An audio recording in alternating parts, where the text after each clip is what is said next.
es una buena intención no es suficiente. Ese es el título de la enseñanza de hoy. ¿Cuántos son personas con buenas intenciones? Yo creo que la mayoría de nosotros tenemos intenciones de emprender, intenciones de hacer algo, tenemos intenciones de construir una casa propia sin tener el terreno todavía, ¿verdad? Tenemos la intención de algún día estrenar un vehículo de agencia, nuevecito así, sin tener trabajo. Digo, nuestra vida se basa sobre muchas intenciones. Ahora, ¿qué es una intención? Una intención es una cosa que una persona piensa o que se propone hacer, o también es una idea o un plan que quiere perseguir con la voluntad de realizarlo. Por ejemplo, muchos jóvenes quieren casarse, pero no quieren invitar el café. O sea, no quieren invitar a la muchacha al café. Y si la invitan, quieren que pague la mitad. Pues no. Digo, no, de esa forma nunca te voy a decir que sí. Entonces estamos llenos de buenas intenciones. Todos perseguimos un plan, perseguimos una idea, perseguimos el realizar algo en nuestra vida. Antes de yo proponerle a mi esposa que se casara conmigo, yo le invité el café. Y pagué. Y le dije, escoge del menú lo que tú quieras. Yo solo pedí un vaso con agua para que me ajustara. Entonces, así es nuestra vida. Y la historia que hoy vamos a ver es precisamente una historia que nos enseña la historia trágica de basar nuestra vida sobre puras buenas intenciones. En Primera de Crónicas, capítulo 15, verso 13, poniendo en contexto este versículo, estamos leyendo unas palabras de David. Y este verso dice lo siguiente, dice, pues por no haberlo hecho así vosotros la primera vez, Jehová nuestro Dios nos quebrantó por cuanto no le buscamos según su ordenanza. Aquí en este versículo, el rey David está confesando una falta muy seria de la cual él y su pueblo fueron culpables. Como lo menciona, al principio ellos tuvieron la buena intención de trasladar el arca del pacto para llevarla a Jerusalén, pero todo les salió mal.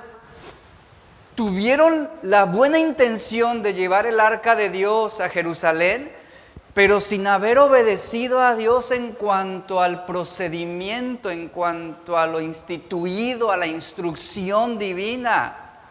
El arca del pacto, déjenme mencionarle rápidamente esto, fue diseñada, era una caja, era un cofre, y fue diseñada para ser un símbolo de la presencia de Dios en medio de su pueblo Israel. Este era un cofre de madera cubierto de oro que contenía dentro las tablas de piedra de los 10 mandamientos, la vara de Aarón y una vasija con maná, es lo que describe la Biblia. Y a través de la historia, el arca resultó ser una bendición para algunos, pero también resultó ser una maldición para otros. De bendición para quienes obedecían y de maldición para quienes desobedecían. Esta arca del pacto era un símbolo de la presencia de Dios, por eso debía ser tratada con reverencia y respeto, y aún hasta para transportarla había lineamientos específicos que debían seguirse. La presencia de Jehová, después de que fue captada por los filisteos en los tiempos de Samuel, la presencia de Jehová siguió haciéndose presente aun cuando los filisteos se apoderaron del arca y se la llevaron, dice la Biblia, a Asdod para colocarla junto a la imagen de un dios llamado Dagón, que era el dios de los filisteos, que tenía una apariencia de medio pez y medio ser humano. Aquella noche, dice la historia, la imagen de Dagón cayó rostro a tierra y a la noche siguiente la estatua cayó de nuevo delante del arca del pacto y quedó con la cabeza y las palmas de las manos cortadas de su cuerpo.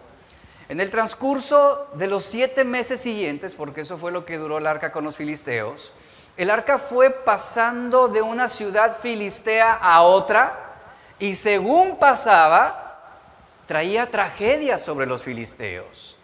Traía plagas a los filisteos. En algunas ciudades se manifestó con hemorroides, en otras con tumores, en otras con ratones que destruyeron la tierra, las cosechas, y dejó a Eglón, dice la Biblia, sumida en una confusión mortífera. Y fue tal la desesperación de los filisteos, porque para el pueblo de Israel el arca de Dios resultaba para bendición y para traer victorias contra los enemigos, pero el arca de Dios en tierra filistea, es decir, en tierra de los enemigos de Dios, resultó una tragedia, resultó una maldición. ¿Por qué? Porque eran un pueblo pagano. Y los filisteos suplicaron diciendo que no se quede con nosotros el arca del Dios de Israel, porque su mano es dura con nosotros y sobre Dagón nuestro Dios, dice la Biblia. Y ellos ya en su desesperación buscaban sacarla de la tierra filistea, porque les estaba trayendo bastantes tragedias. El arca estuvo con los filisteos durante estos meses, 7 meses, y ellos ahora estaban preguntándose, ¿qué vamos a hacer con el arca de Dios? Reunieron al consejo de los filisteos y el consejo determinó que lo más sabio era devolver el arca a su origen, a su pueblo, porque de lo contrario terminarían siendo destruidos si seguía permaneciendo en tierra filistea. Los filisteos prepararon el arca y la enviaron a los israelitas en una carreta y con una ofrenda.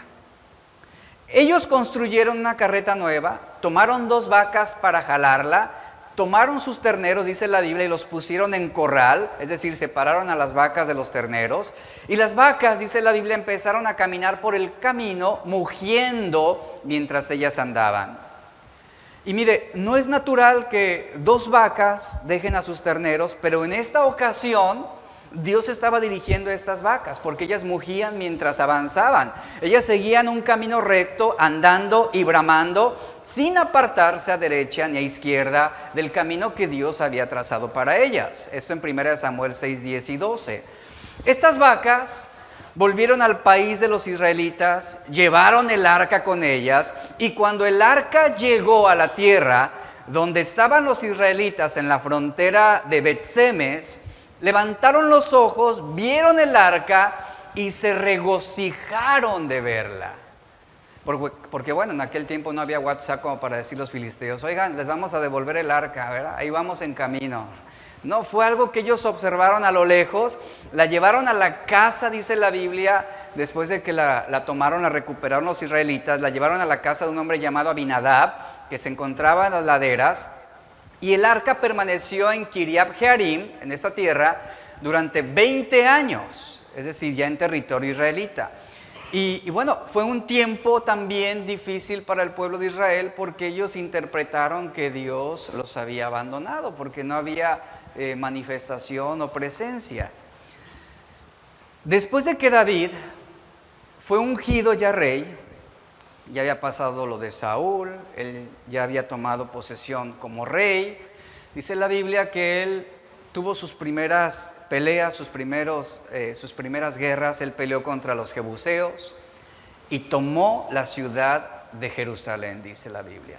Y ahí fue donde David se estableció, ahí fue donde David comenzó a establecerse. Después derrotó a los filisteos y esto confirmó que Dios estaba con él. Después de las batallas ganadas, ahora en 2 de Samuel capítulo 6 verso 1, que es donde se desarrolla nuestra historia, en 2 de Samuel 6:1, después de las batallas ganadas, dice la Biblia que ahora David, ya estando en Jerusalén, él reunió a todos los hombres escogidos de Israel, que eran 30,000.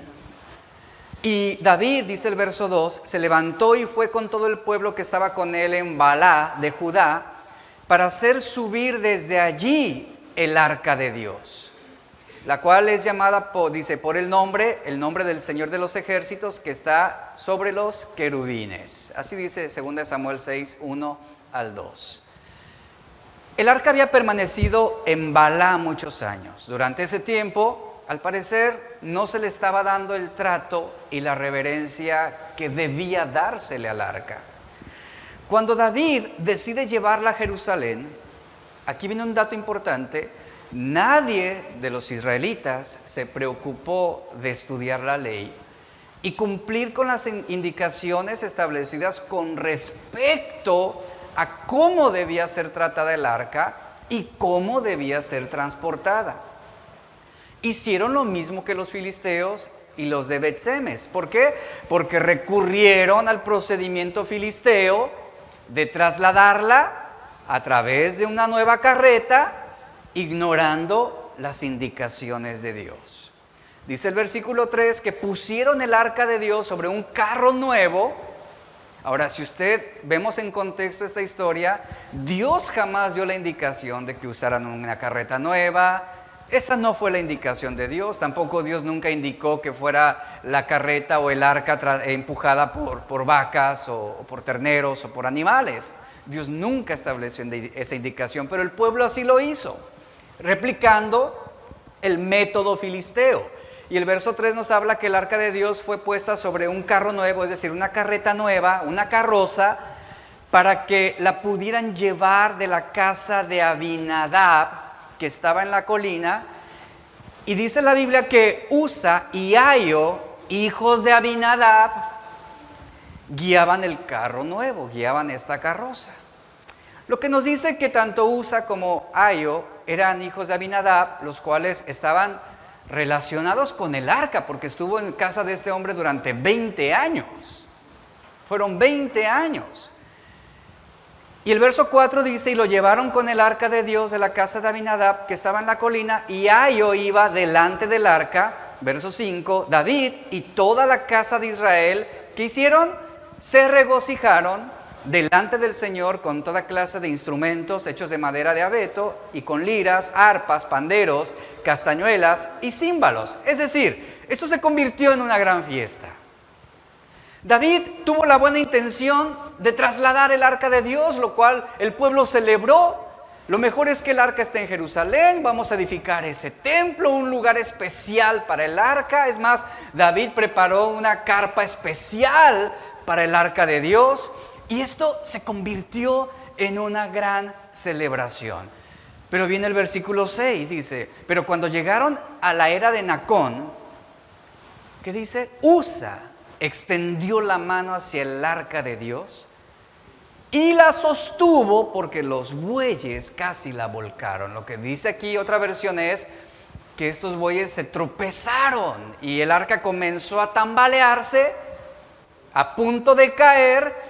Y Usa, teniendo una buena intención, lo que hizo fue tocar el arca, detenerla para que no cayera.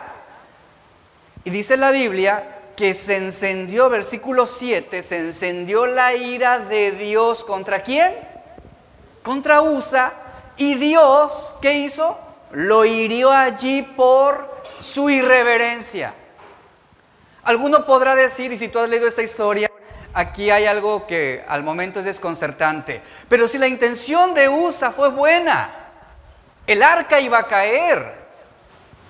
¿Por qué Dios lo castigó? ¿Por qué Dios le quitó la vida? Y dice el verso que allí murió junto al arca de Dios.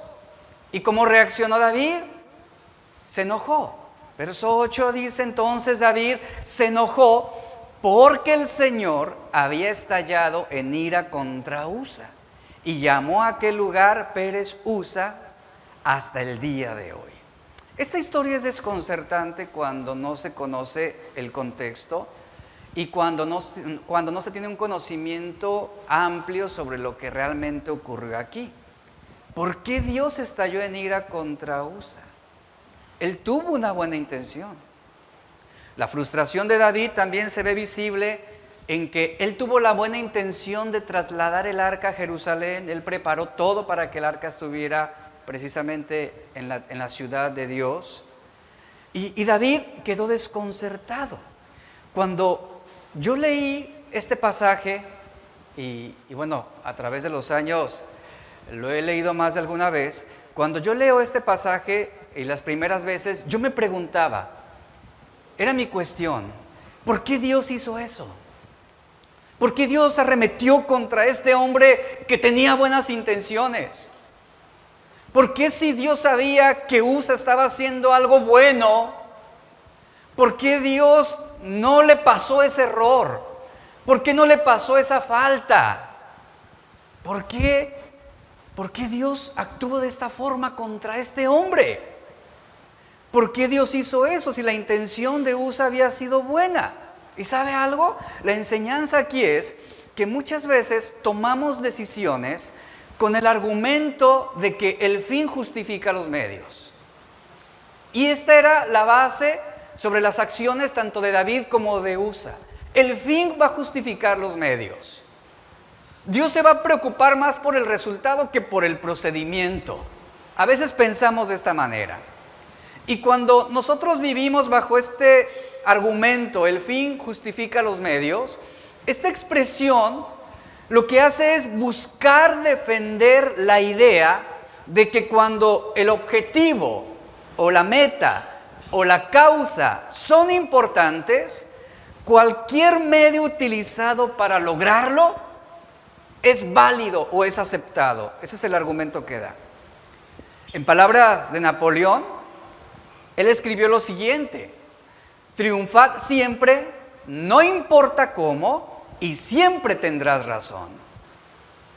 Ese es el argumento que suena bien, pero es un argumento que se contrapone a la palabra de Dios, que se contrapone a los decretos de Dios, a las instrucciones de Dios. David y Usa, sus intenciones estaban situadas en un plano moral. Ellos querían hacer un bien. Ellos no fueron maliciosos, ni David ni Usa, en trasladar esta arca, ni en querer detener y evitar que cayera el arca. Sin embargo, a pesar de que sus intenciones estaban posicionadas en un plano correctamente moral, que justificaba sus métodos para alcanzar el fin determinado. ¿Cuál era el fin? Llevar el arca de Dios a Jerusalén. Ese era el fin. Pero ellos descuidaron el proceso. Ellos fueron ignorantes sobre las instrucciones de Dios. En el mundo hay un dogma que dice lo siguiente: las acciones de los hombres deben ser juzgadas por los resultados. Pero en este contexto esto no aplica, porque Dios no iba a justificar una falta simplemente porque la intención era buena. Y eso debemos entenderlo. Dios no va a justificar nuestros pecados porque nuestras intenciones sean buenas. Si al final logramos el objetivo, algunos dicen esto, si al final tú logras el objetivo, bueno, el medio debe ser lo menos importante. El cómo tú lo lograste, eso debe ser lo menos importante. Lo importante es que lo hiciste. ¿Cuántos no terminaron la primaria o la secundaria de panzazo y copiando? Y nos entregan el certificado, lo logré. Pues sí, lo lograste a expensas ¿de qué? Tienes tu certificado, pero no sabes absolutamente nada. Nunca estudiaste, te la pasaste copiando. ¿El fin justifica los medios? Y ese es el argumento de muchas personas. Si al final yo logro mi objetivo, entonces el cómo lo alcancé o el medio que utilicé para hacerlo, eso es lo que realmente debe importar. Eso es en el pensamiento del mundo, pero no en el pensamiento de Dios. Porque si este fuera un argumento válido, entonces copiar en un examen es válido. Robar es válido. La gente dice: es que tuve que robar porque tenía hambre. Otros dicen: es que tuve que mentir para poder ascender en mi empresa. ¿El fin justifica los medios? Y así aplica también para muchos cristianos. Es que tuve que desobedecer para hacer un bien a otros. ¿El fin justifica los medios? Y a veces creemos que Dios es pasalón, que Dios nos va a juzgar por nuestras intenciones, por las buenas intenciones que tengamos. Pero esto no es así. No es así. Un ejemplo de esto fue Aarón. El pueblo lo persuadió y lo presionó a que les formara, a que les construyera un Dios al cual adorar, al cual ver, mientras Moisés estaba en el monte recibiendo las tablas de Dios, los mandamientos de Dios. Y el argumento de Aarón, bueno, el pueblo me está demandando esto, lo haré. Y la buena intención de Aarón, ¿cuál fue? Darle al pueblo lo que ellos querían. Pero eso no justifica la desobediencia ni la deshonra a Dios. Y aunque la intención de David y de Usa era buena, el método que estaban usando para llevar el arca a Jerusalén no era el indicado. Porque ellos no estaban siguiendo las instrucciones que Dios había establecido desde los tiempos de Moisés. Ellos hicieron las cosas como ellos pensaron que estaba bien hacerlo. Esa era la manera de David y no la de Dios. Era la manera de Usa y no la de Dios. En los libros de Éxodo y Números, vemos aquí cómo el Señor dio instrucciones específicas sobre cómo debía ser transportada el arca del pacto de un lugar a otro. Y la Biblia dice que al mover el arca del pacto, Dios trazó, estableció, determinó una manera específica de cómo debía ser transportada. Dios quería que la llevaran con varas o con palos, así lo dice Éxodo 25:14, que dice, y meterás las varas por los aros, así fue la indicación de Dios, meterás las varas por los aros a los lados del arca para llevar el arca con ella. Y mientras la transportaban, dice Números 4:15, nadie podía tocar el arca del pacto. Esa fue la indicación de Dios. Y tanto David como Usa, ¿qué hicieron? Violaron esa instrucción. No la siguieron como correspondía. Porque Dios dijo, deben colocarla sobre unos palos de madera cubiertos con oro. Y aquí viene otro punto. Y la instrucción era que serían los levitas o los sacerdotes quienes la llevarían.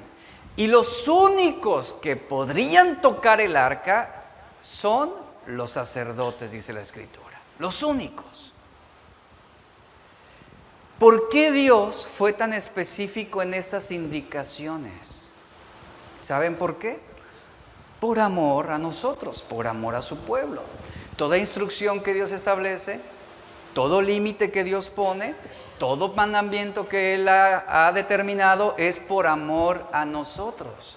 No es para quitarnos nuestra libertad, no es para limitar nuestro sentido de felicidad y placer en esta vida, no, es porque nos ama, es porque está evitándonos tragedias. Por eso Él mismo ha establecido lineamientos, por eso hay leyes de tránsito. ¿Para qué? Porque es importante respetar las leyes de tránsito para evitar tragedias. Cuando es rojo, la instrucción es detente en seco, detente en seco. ¿Por qué? Porque si no lo haces, tú puedes ocasionar un grave accidente. Entonces, toda indicación, toda instrucción es por amor a nosotros. Y para no dejar lugar a dudas sobre lo que hay que hacer, porque la facilidad del hombre es interpretar las cosas a su manera y a su modo, por ese motivo es que Dios nos da instrucciones claras en su palabra para que nosotros podamos cumplir el propósito suyo en nuestras vidas. Si las buenas intenciones no están apoyadas de los conocimientos necesarios, esto va a resultar en una tragedia. Y esto es lo que nos está enseñando la historia de David y Usa.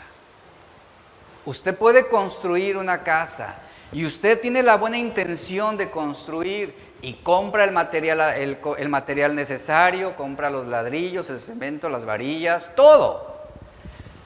Pero si usted no tiene los conocimientos necesarios para construir, su vivienda va a resultar en una historia trágica. usted no va a poder soportar, no tiene ese conocimiento necesario para edificar, para construir.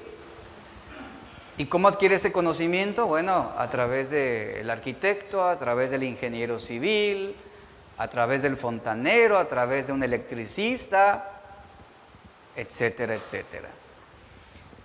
A veces pensamos que podemos caminar haciendo la voluntad de Dios a través de nuestras buenas intenciones.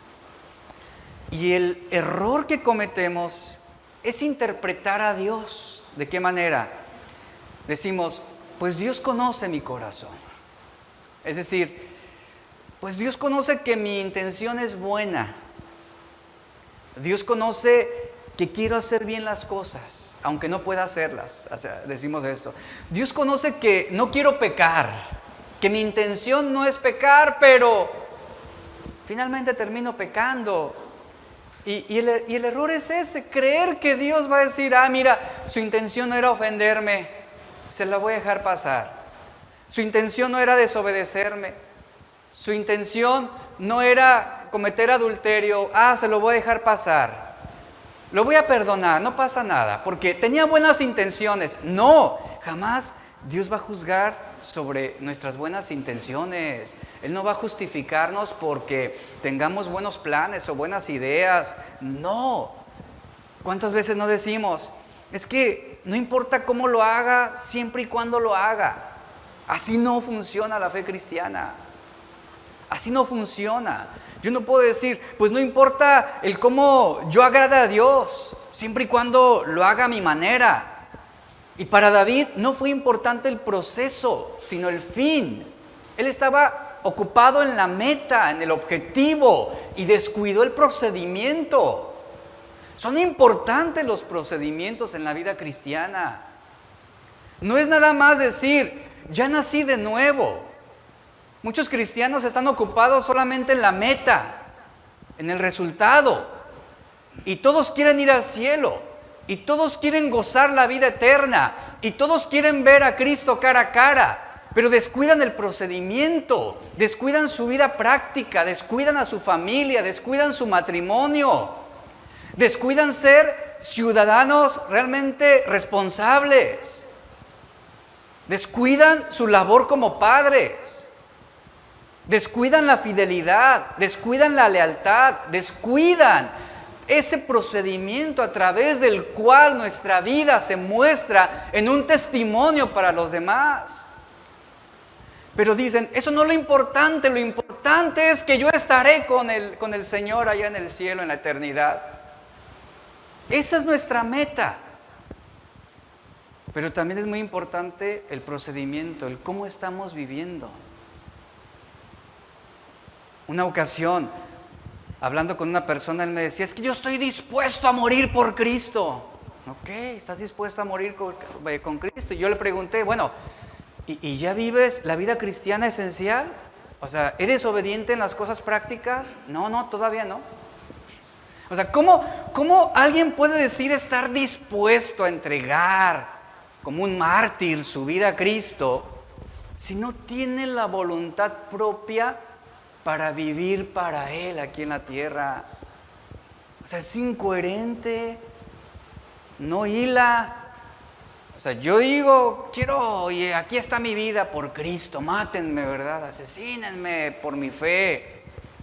Pero no tienes la fuerza de voluntad para vivir para Él. No tienes la fuerza de voluntad para restringirte de lo malo, para decir no a las tentaciones. No tienes la fuerza de voluntad para no estar chismeando, para no estar hablando mal de otros. ¿Te das cuenta la incoherencia que hay? Pero todos queremos estar en el cielo. Esa es nuestra meta, ese es nuestro fin. Esto era lo que estaba sucediendo con David. Para David no fue importante el proceso, repito. Él estaba ocupado y enfocado en la meta, en el fin. Que el arca llegue a Jerusalén, no importa cómo, pero que llegue. El fin justificó los medios, pregunto. En otras palabras, muchos dicen justamente esto. A lo mejor David se pudo justificar. Señor, ¿por qué ocurrió esto? Mi intención era buena. A lo mejor la familia de Usa, Abinadab, su padre, a lo mejor pudo haber dicho, pero si mi hijo tenía buenas intenciones, por eso sostuvo el arca, porque se iba a tambalear y se iba a caer y evitó una tragedia. Buenas intenciones. Pero eso no nos va a justificar delante de Dios si estamos invalidando sus mandamientos. Tener una buena intención, entendamos esto, no es suficiente. Ahí márquelo, escríbalo. Tener una buena intención no es suficiente.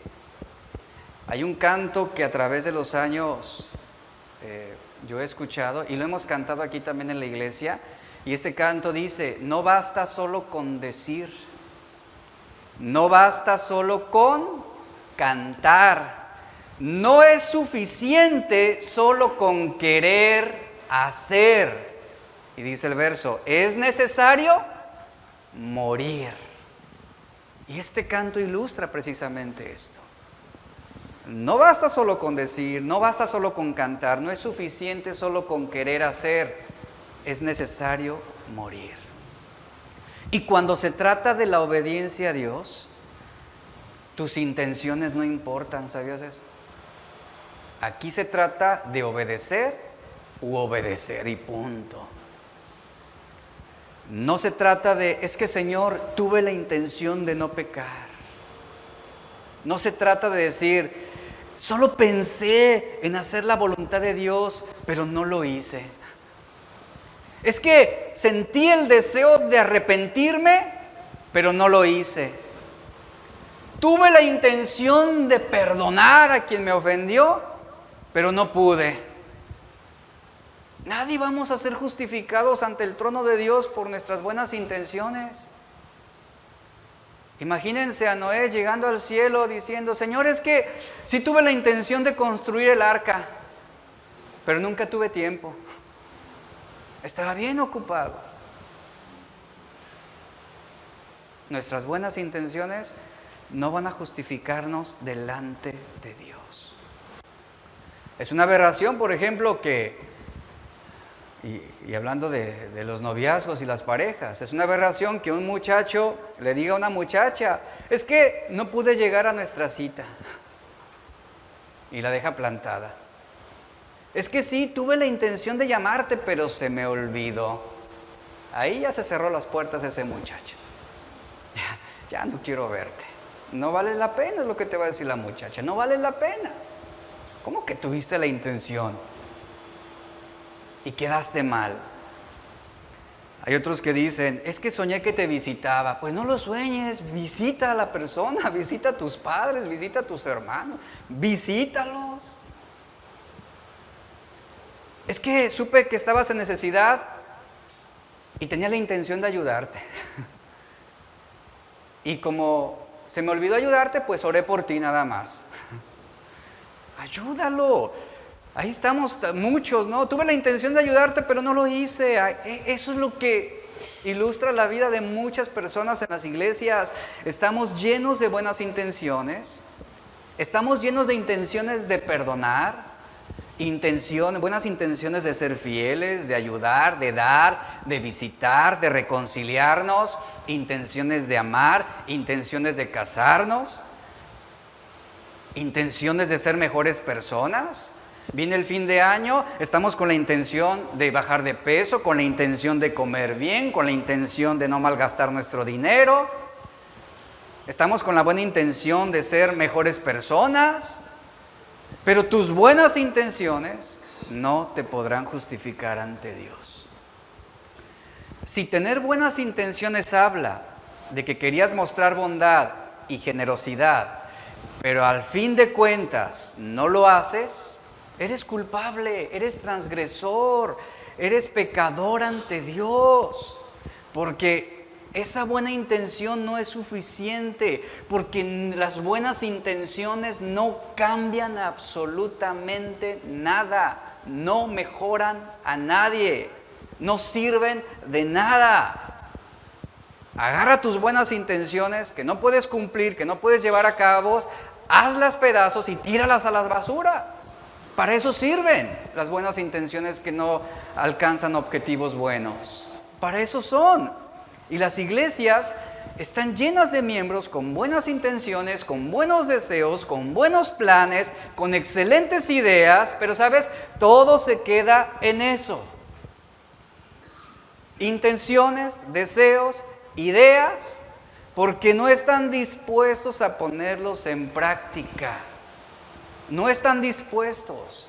Y la vida cristiana y una iglesia y una familia no pueden prosperar ni lograr el nivel que Dios desea que alcancen si solamente somos cristianos teóricos, cristianos de buenos deseos, de buenas intenciones, cristianos de palabrerías y de ideas fenomenales, y que al final no hacemos absolutamente lo que Dios quiere que hagamos. No hacemos lo que debemos hacer, porque no estamos dispuestos a sacrificarnos o a sufrir un poco por alcanzar eso. No estamos dispuestos a pagar el precio.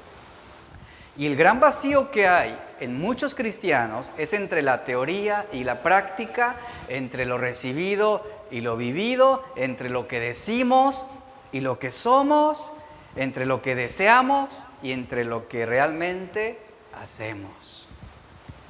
La instrucción bíblica es que no seamos oidores de la palabra, sino que tenemos que ser hacedores. El oidor es alguien que se plasma en muy buenas intenciones, queda impactado por el mensaje, queda atraído a esa verdad, pero no la lleva a la práctica.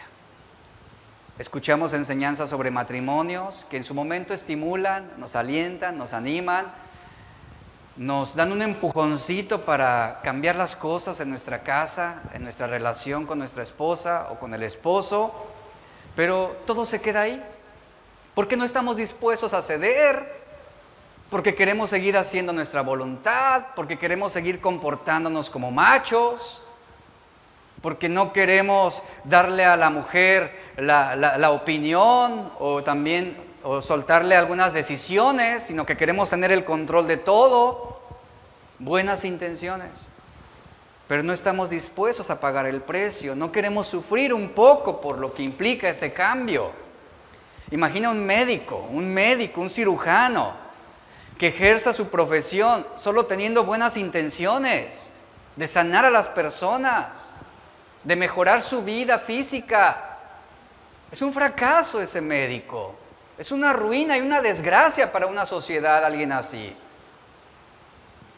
Una ocasión Jesús preguntó a sus discípulos en Mateo 16, verso 13 al 16. Jesús les preguntó y les dijo: ¿quién dicen los hombres que soy yo? Él andaba indagando.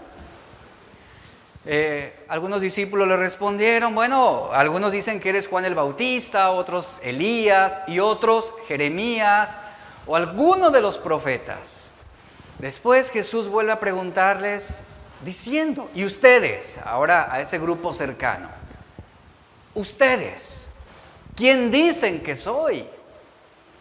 Y Pedro declaró con entusiasmo esta gran verdad: tú eres el Cristo, el Hijo del Dios vivo.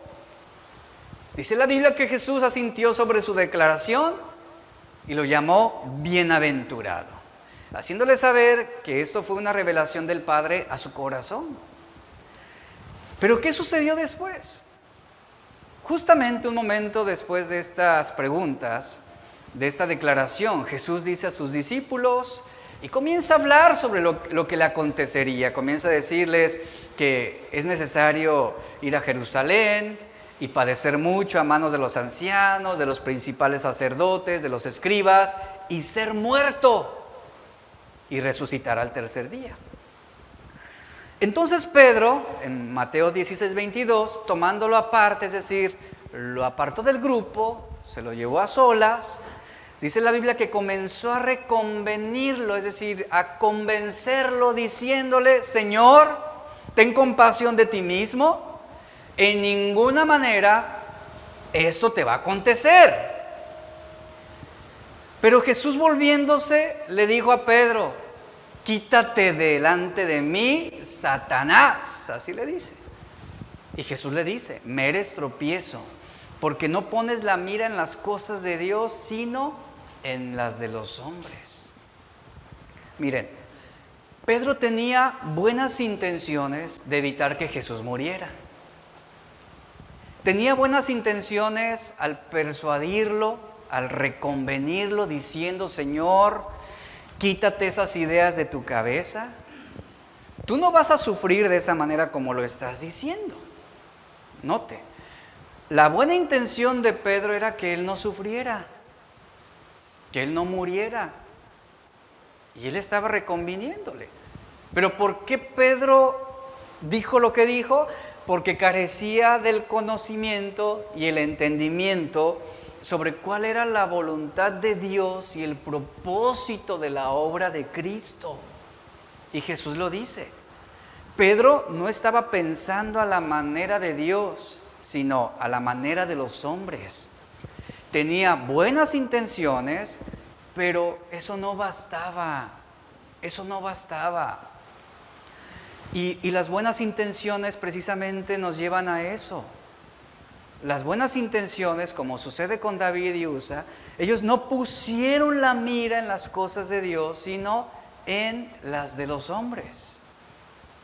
Ellos querían llevar el arca del pacto a Jerusalén a como de lugar, pero no a la manera de Dios. Y eso es lo importante, sino a la manera de los hombres. Aún a la manera en cómo los filisteos la primera vez llevaron el arca, a través de una carroza y 2 vacas empujándola. Esa fue la manera de los filisteos, no fue la manera de Dios.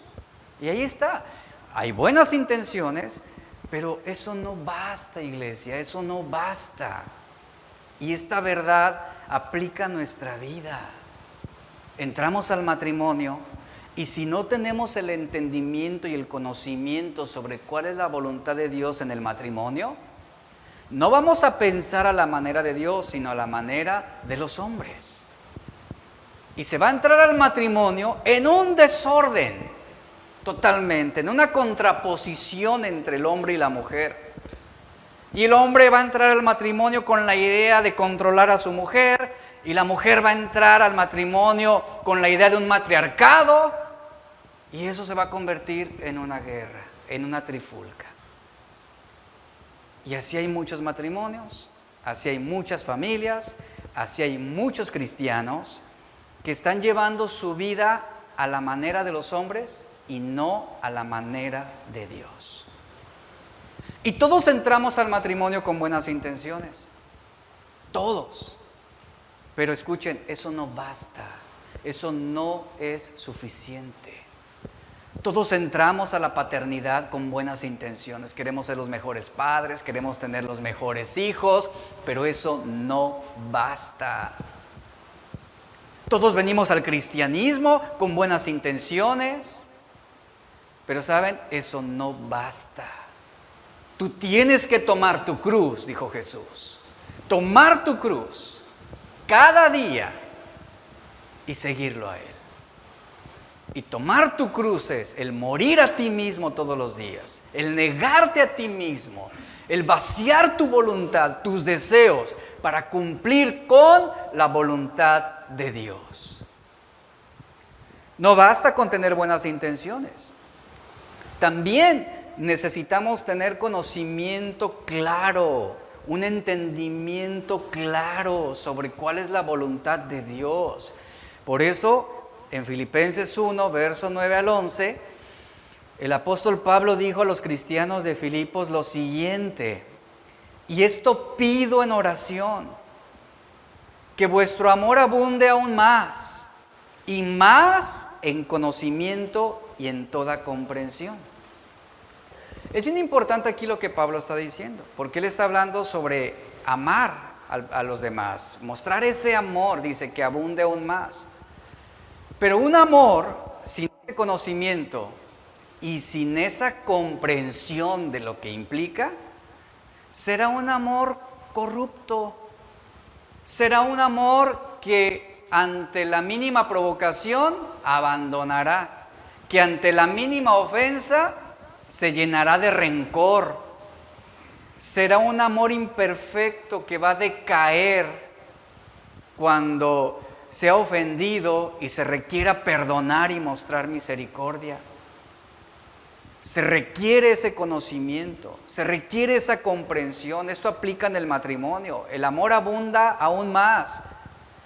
Y ese conocimiento y esa comprensión sobre cuál es la voluntad de Dios en cuanto al ágape, el amor, eso te lleva a entender que el amor nunca deja de ser. Que el amor nunca dejará de ser. Que el amor no se va a extinguir. Que el amor es una decisión que te va a llevar a mantener un compromiso y un pacto hasta que la muerte los separe.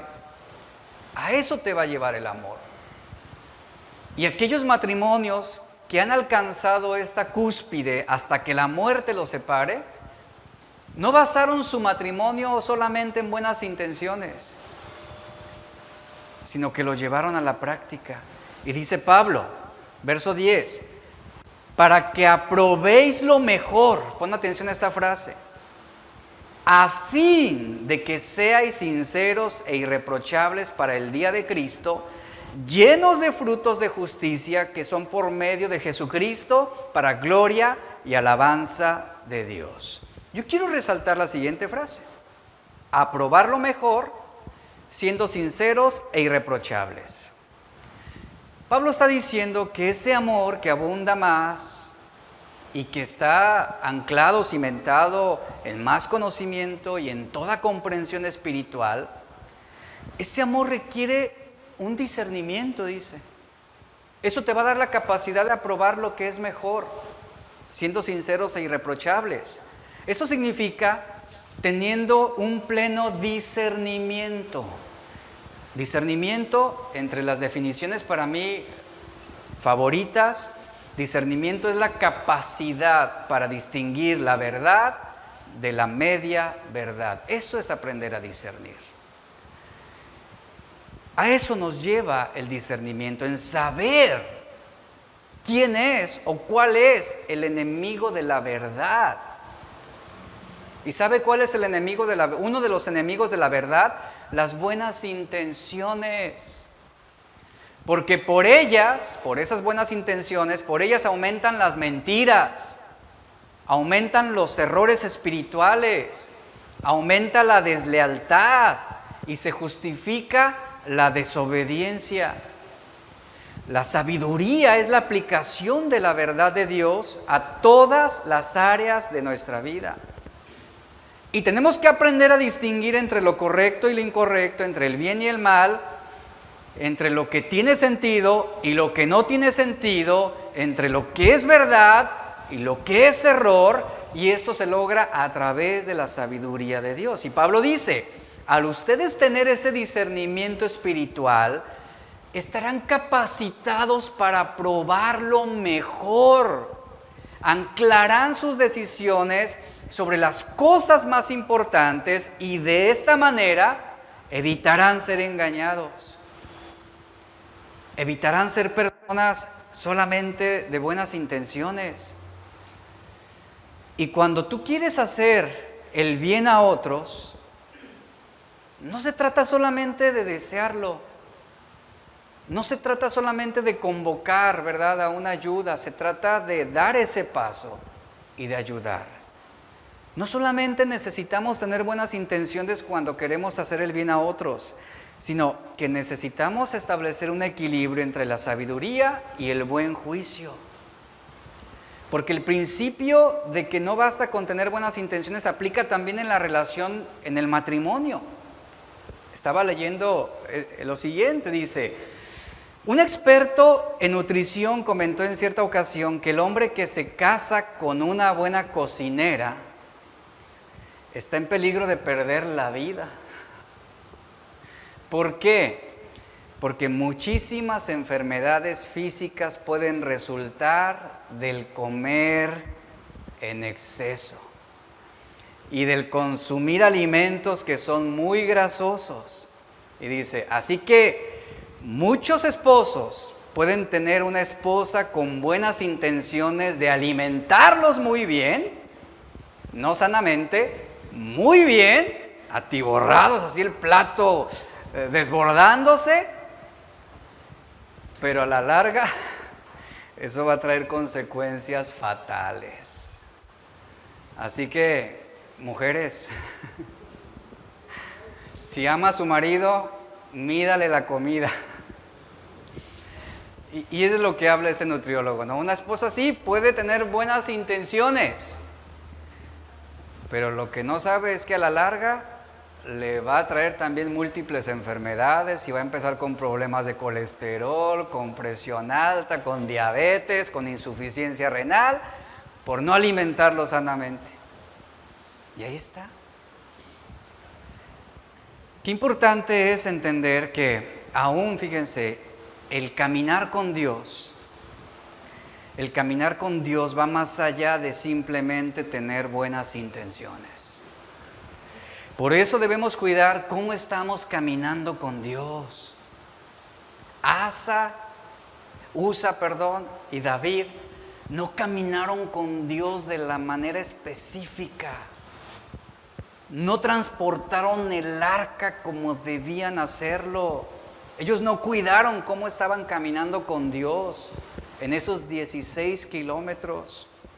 Caminar con Dios significa mantenerlo en el centro de nuestros pensamientos, en todo lo que hagamos, en todo lo que digamos, en todo lo que pensemos, en cuanto a nuestras relaciones personales, en cuanto a nuestras finanzas, nuestros planes, nuestro trabajo, en cada aspecto de nuestra vida, en cada aspecto.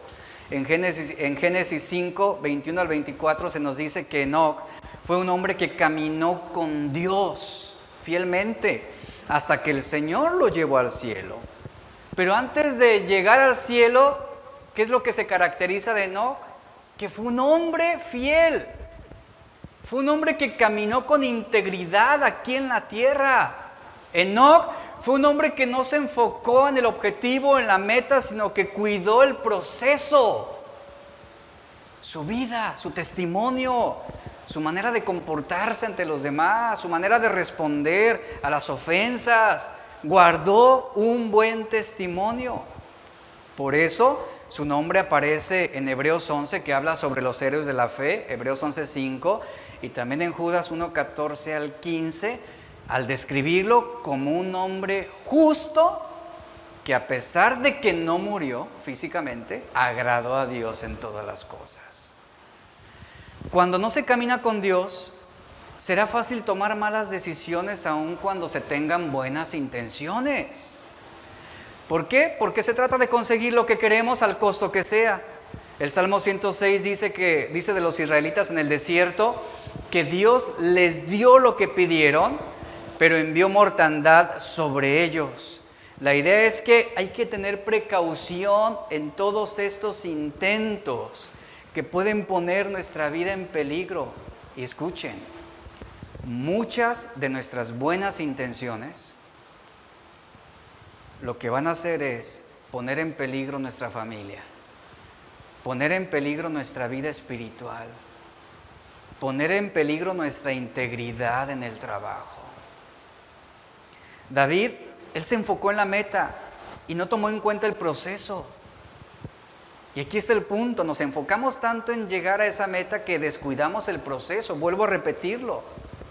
David estaba tan enfocado en llevar el arca a Jerusalén que no prestó atención a las instrucciones de Dios. Descuidó los lineamientos de cómo debía trasladarse el arca y lo hizo replicando el método de los filisteos. Vemos, por ejemplo, uno de los errores de David que él cometió. Él pidió consejo a los hombres, él convocó al pueblo. No dice la Biblia que él haya buscado a Dios para pedir dirección. Él convocó al pueblo, él basó su decisión sobre la opinión de los demás y todos aprobaron, sí, llevemos el arca del pacto a Jerusalén. En pocas palabras, David no tomó en cuenta a Dios sobre lo que estaba planeando hacer. Esa fue una acción impulsiva. Buenas intenciones lo llevaron, en este caso, a malas decisiones, porque no consultó a Dios. Y David solo menciona a Dios ante el pueblo, pero nunca buscó la dirección de Dios.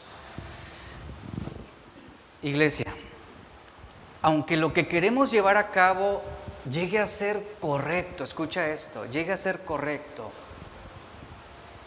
Dios no puede quedarse en un segundo plano cuando se trate de nosotros tomar una decisión. Nunca te olvides de esto. Lo que Dios dice es más importante que lo que intentemos hacer, por más bueno que sea nuestro proyecto, por muy sincera que sea nuestra intención de hacer las cosas. Si la mayoría lo dice o lo hace, esto no lo convierte en algo correcto o adecuado ante los ojos de Dios. Parece ser increíble que hasta este momento, y vemos la historia, ninguno del pueblo judío haya notado los errores que se estaban cometiendo. David se entusiasmó porque la mayoría aprobó ese plan que él traía. Y era bueno el plan, era muy bueno ese plan. Y todos se entusiasmaron, todos lo aprobaron. Y David encontró satisfacción y contentamiento en lo que la mayoría dijo. Y todos aplaudieron y todos dijeron: éntrale, David, vamos contigo, hazlo. Pero no había consultado a Dios. No había consultado a Dios. Usa había pasado 20 años al lado del arca, porque estuvo en casa de su padre Abinadab. Pero aquí nos demostró que él no conocía lo que Dios decía, que él no conocía la voluntad de Dios con respecto a cómo debía ser transportada el arca. Eso nos habla de que ignoraba su voluntad y sus mandamientos. Hay una sentencia de muerte si el arca era tocada. Y esto era desde los tiempos de Moisés. Y Usa ignoró esto. El arca representaba la presencia de Dios. Usa, en su ignorancia, él se creyó apto como para poder acceder a la presencia de Dios. Minimizó el poder de Dios, ya que Dios no hubiera permitido que el arca cayera y fuera destruida. No, era la presencia de Dios. Usa olvidó, no sabía que Dios había partido el Mar Rojo y el río Jordán en dos. Este hombre olvidó que sus antepasados comieron maná del cielo. Y él fue también testigo de cómo Dios entregó la tierra prometida a través de lo que él conocía. Y finalmente él se apoyó en sus propias fuerzas al sostener esa arca, al querer o pensar que él podía ayudar a Dios. Esto fue lo que provocó una muerte innecesaria. Y David sí conocía a Dios, pero sus buenas intenciones lo llevaron a tomar malas decisiones que produjeron la muerte de este hombre Usa por violar la santidad de Dios. Ahora vemos que esto llevó a una derrota innecesaria a David y que perdió la bendición de Dios, porque el arca en ese momento, después de esa tragedia, no fue llevada a Jerusalén. Se quedó en casa de otro hombre, el cual, dice la Biblia, fue muy bendecido. ¿Qué es lo que demanda el que tú camines con Dios? Número uno, tú tienes que aprender a escuchar a Dios. David no dispuso su oído para escuchar a Dios sobre cuál era la voluntad en el traslado del arca. Tú tienes que aprender a escuchar a Dios. ¿Cómo escuchas a Dios? A través del tiempo que tú pasas a solas con Él, mientras tú lees, mientras reflexionas en su palabra. El orar es primordial. Tú oras, aprovechas el tiempo para hacerlo en cualquier circunstancia. Esta es la manera a través de la cual Dios va a guiarnos, a través de la cual Él va a dirigirnos cada día, cada mañana, cada fin de semana, cada vez que sea necesario. Necesitamos escuchar la voz de Dios. ¿Por qué? Porque necesitamos estar ante su presencia para pedirle sabiduría, para que nos brinde la ruta que tenemos que seguir durante esta semana que viene. Necesitamos el plano del proyecto de Dios para nuestra vida durante esta semana. El proyecto de Dios para nuestro matrimonio, para nuestra empresa, para nuestro trabajo. Requerimos el domingo en la noche doblegar nuestro corazón ante Dios, pedirle sabiduría y que nos trace cuál va a ser la ruta que seguiremos esta semana que viene. Es un hábito que debemos tener. El salmista decía, Salmo 119:35, David, guíame por la senda de tus mandamientos, porque en ella tengo mi voluntad. El caminar con Dios, número 1 fue escucharlo, demanda escucharlo. Número 2, demanda que confiemos en Él. Confiemos en Él. Proverbios 3:5-6 nos dice, fíate de Jehová de todo tu corazón y no te apoyes en tu propia prudencia. Reconócelo en todos tus caminos y Él enderezará tus veredas. David se apoyó en su propia prudencia. Se apoyó en sus buenas intenciones, en sus propios planes. Él no lo reconoció ahí, en ese plan. Él no reconoció a Dios ahí, en ese plan. Por eso, sus caminos no fueron enderezados, se torcieron y ocasionó esta muerte. Si no confiamos en Dios, va a ser muy difícilmente que lo sigamos. Si no dependemos de Dios, entonces vamos a depender de nuestro propio entendimiento, de nuestra capacidad, de nuestra creatividad, de nuestros planes. Debemos confiar en Dios. Debemos confiar en Dios, sobre todo cuando los caminos de Dios y la voluntad de Dios parecen no tener sentido. Debemos aprender a confiar en Dios. ¿Por qué? Porque cuando andemos en el valle de sombra y de muerte, debemos confiar en que Él siempre nos guiará por la senda correcta. Número 3, el caminar con Dios también implica el estar alineados con Él. ¿Qué significa esto? Que si no estamos de acuerdo con su dirección y pensamos que conocemos un atajo o un mejor camino, nos estamos engañando a nosotros mismos al creer que todo nos saldrá bien.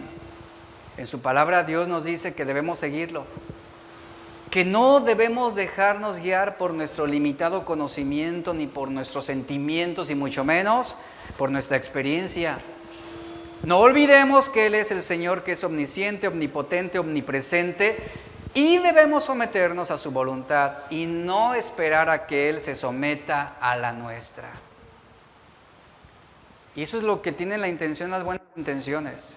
Que Él se someta a nuestros buenos planes. Que Él se someta a nuestras buenas ideas.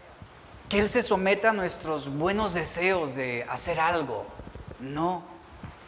Número 4.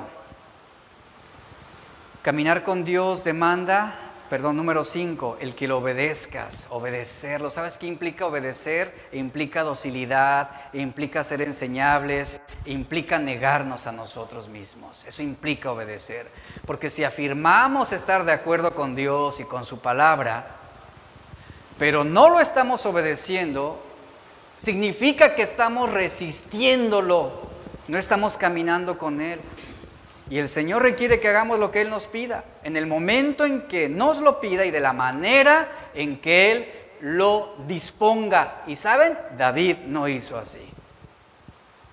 No obedeció. Se quedó en sus buenas intenciones. Por eso cada mañana debemos despertar con el deseo de someter nuestra voluntad ante la de Dios. Confiar en su dirección. Y no replicar el método de los filisteos para alcanzar un fin, o una meta, o un objetivo. Siguiente punto, número 6. Caminar con Dios también demanda abandonar el pecado. Para caminar con Dios necesitamos tener un corazón puro, necesitamos arrepentirnos de nuestros pecados, y solamente así, desechando el pecado de nuestros corazones, solamente así podremos vivir en santidad. Solamente podremos estar de la mano de Dios y de esta forma deleitarnos en obedecerlo. El hacer tu voluntad, decía el salmista, el hacer tu voluntad me ha agradado, decía el salmista, me ha agradado el hacer tu voluntad.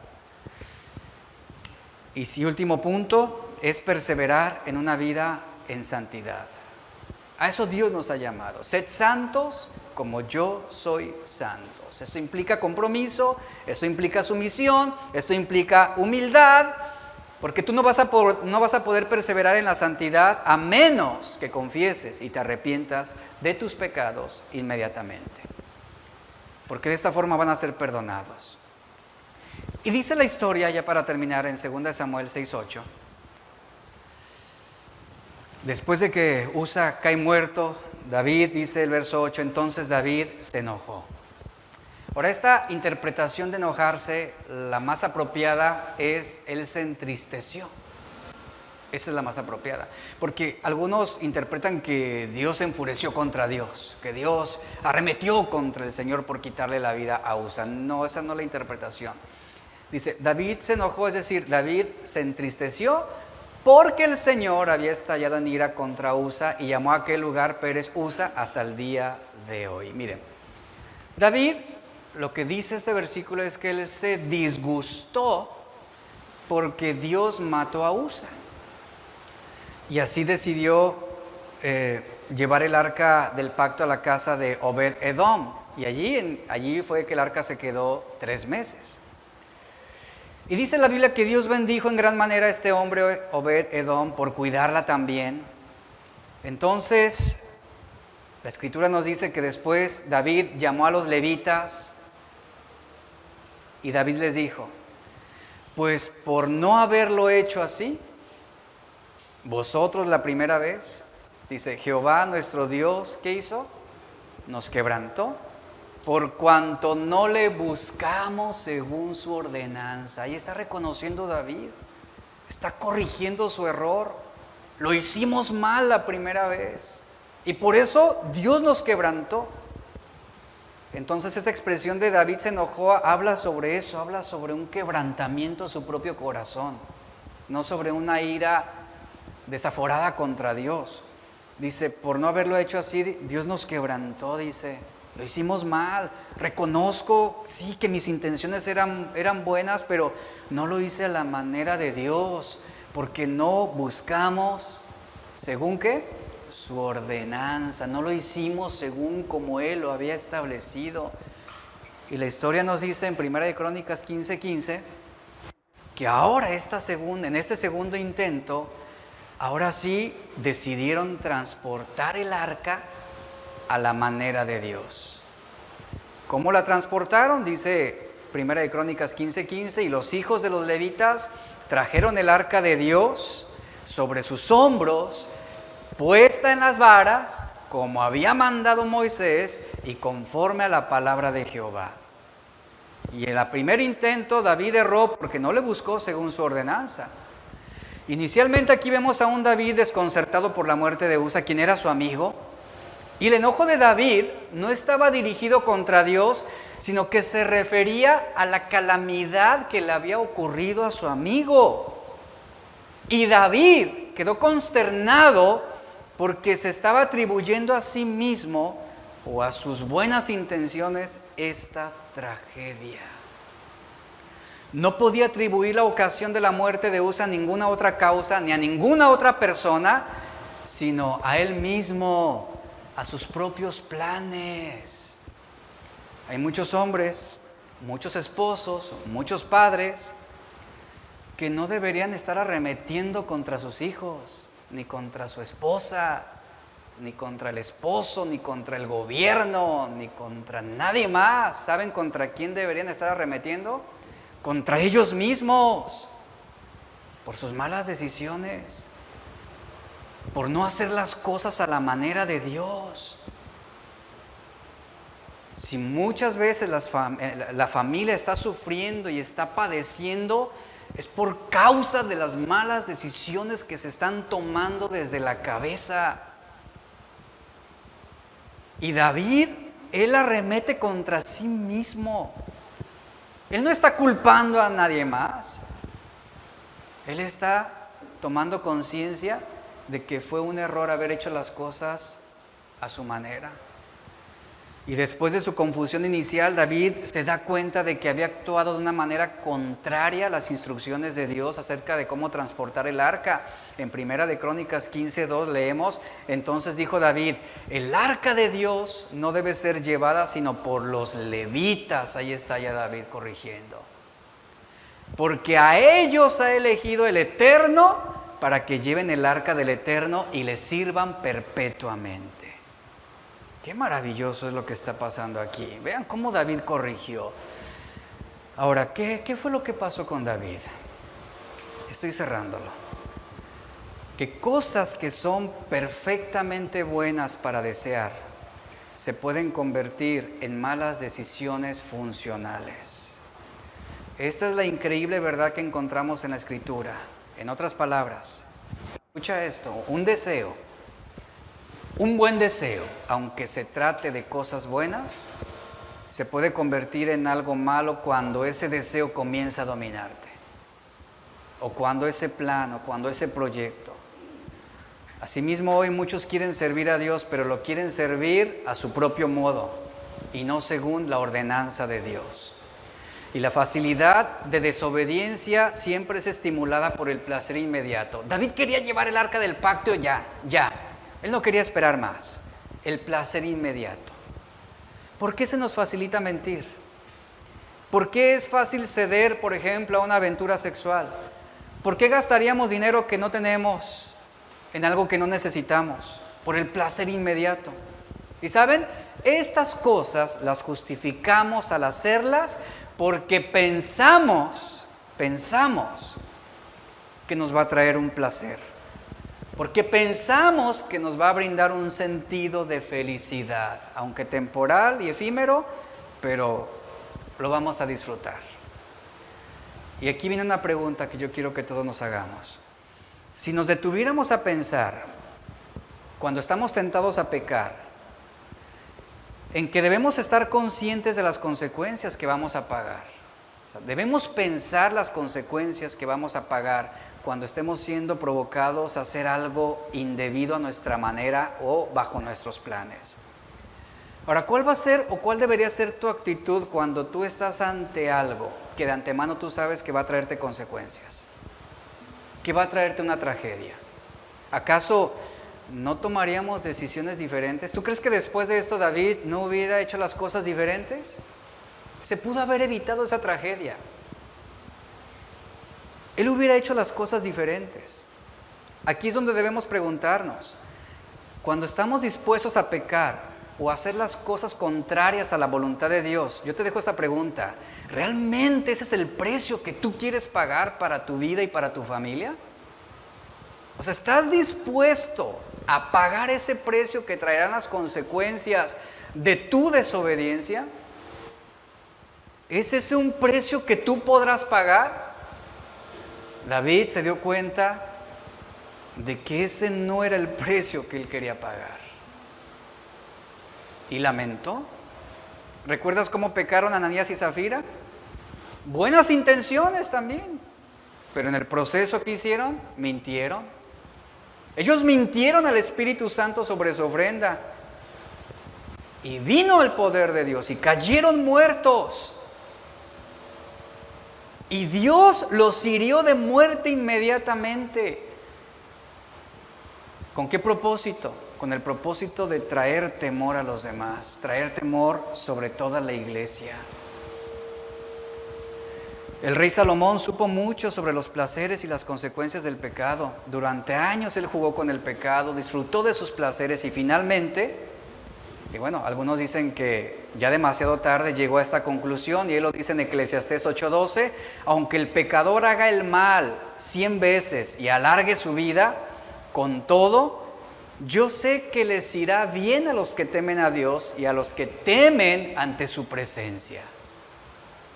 Lo que Salomón está diciendo es que hay muchas personas que pecan y que parecen salirse con la suya y que parece que no hay consecuencias y hacen un montón de cosas malas y las multiplican, pero ellos no se dan cuenta de que están cosechando algunas consecuencias trágicas en sus vidas. Y Salomón dice, he llegado a creer y a saber en mi corazón que en última instancia le irá mejor al hombre que teme a Dios y que lo obedece. Y luego el propio Salomón dice en Eclesiastés capítulo 12, aquí está mi conclusión cuando cierre el libro, aquí está mi conclusión cuando todo esté dicho y hecho, aquí está el punto fundamental que quiero dejarles, dice Salomón. Teme a Dios y guarda sus mandamientos. Ese es el cierre. Obedezcan a Dios, está diciendo Salomón, obedezcan a Dios. ¿Qué es lo que te motiva a obedecerlo? ¿Qué es lo que te motiva a temer a Dios? ¿Qué es lo que te motiva? Salomón dice, porque Dios traerá toda obra a juicio, junto con todo lo oculto o secreto, sea bueno o sea malo. Y David y este hombre Usa sufrieron las consecuencias. Las consecuencias de tener buenas intenciones, pero que eran contrarias a la obediencia a Dios. Buenas intenciones que los llevaron a malas decisiones. Y eso escribió la historia trágica de Usa. Vamos a orar. Padre, te damos gracias por tu palabra hoy. Tu palabra es viva y eficaz. Es tu palabra la que nos redarguye, es la que nos enseña, la que nos instruye. Ella es la que nos corrige, pero también nos alienta. Ella es esa lámpara delante nuestro que ilumina nuestro camino, facilita nuestras decisiones. Es tu palabra, Señor, la que nos redarguye. Es tu palabra la que nos guía, la que nos dirige.